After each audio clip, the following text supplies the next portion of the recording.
দিনে তার প্রাণ শক্তি ক্ষয় হয়ে আসছে। পাশের যেজন তিনি এমনই মুমূর্ষু হয়ে গেছেন, তিনি মারা গেলেন, বিশুদার প্রাণ বেরোচ্ছে না।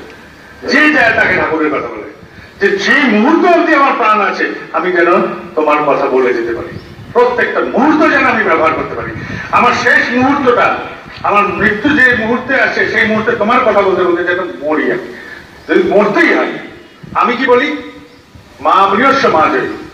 আমি চেষ্টা করেছি, অনেক ভুল ত্রুটির জন্য পারি, আমার ছেলেও চেষ্টা করবে, সেও হয়তো পরাজিত হবে।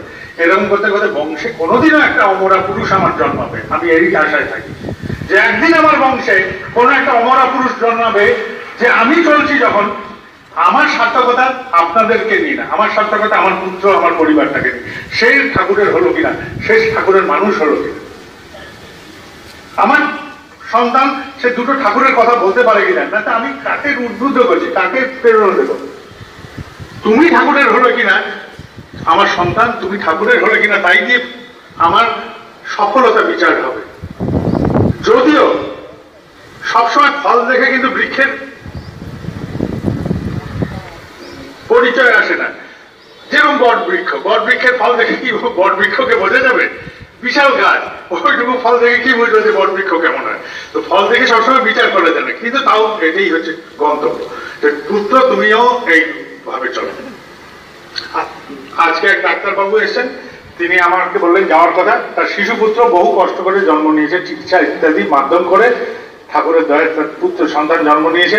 তো আমি বললাম যে শিশুটা ছোট আছে, আমরা পিতা মাতারা তাদেরকে দেখে শুনে রাখি, সুস্থ থাকুক, সুন্দর শিক্ষা লাভ করুক, জীবনে প্রতিষ্ঠিত লাভ করুক, সবকিছু দিচ্ছি, কিন্তু কিছু কিছু জিনিস আছে আমার হাতের বাইরে, নাগালের বাইরে।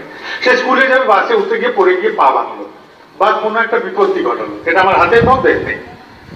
স্কুলে গিয়ে অসৎ সঙ্গের মধ্যে পড়ে গেল, আমি যতই তাকে টেনে আনতে চেষ্টা করছি দেখা যাচ্ছে যে সে মাদকাসক্ত হয়ে যাচ্ছে, কি করবো? তো ছোটবেলায় কাঁচায় না নোহালে বাঁশ, পাকলে করে টাঁস টাঁস, বাংলা একটা কথা আছে। কাঁচা অবস্থায় যদি বাঁশটাকে না নামিয়ে দেয় তাহলে পাকা বাঁশ ফাটতে ফাটতে ফটফট ফটফট করতে থাকবে। কিন্তু ওই ছোট বাচ্চাটাকে আমি বললাম ইষ্টভীতি শুরু করে দেন, শিশু, আমি বললাম যে হাতে গড়গড়া খাবেন, ওর মা মন্ত্র বলবে, ও শিখে নেই যে এটাই আমার ঠাকুরের প্রথম কথা। আমার ঠাকুর আছেন, আমার বাবা আছে, মা আছে, আমার সংসারে কে আছে, আমার বাবা মা আর ঠাকুর, এটা যেন শিখে নেয়। যদি এরকম কোনো শিক্ষা থাকে কোনো পরিবারে, তাহলে সেই পরিবারে ভয় নেই। যত বয়ে যাচ্ছে পেন্ডুলাম যেরকম যতই দুলুক ওই একটা জায়গায় বাঁধা থাকে, তাকে সেরকমই সংসারে যদি ঠাকুরের জায়গায় আমরা বেঁধে থাকি, যতই দুলি বিচ্ছিন্ন হবো না, ওই একই কিলে দুলতে থাকবো। জয় গুরু।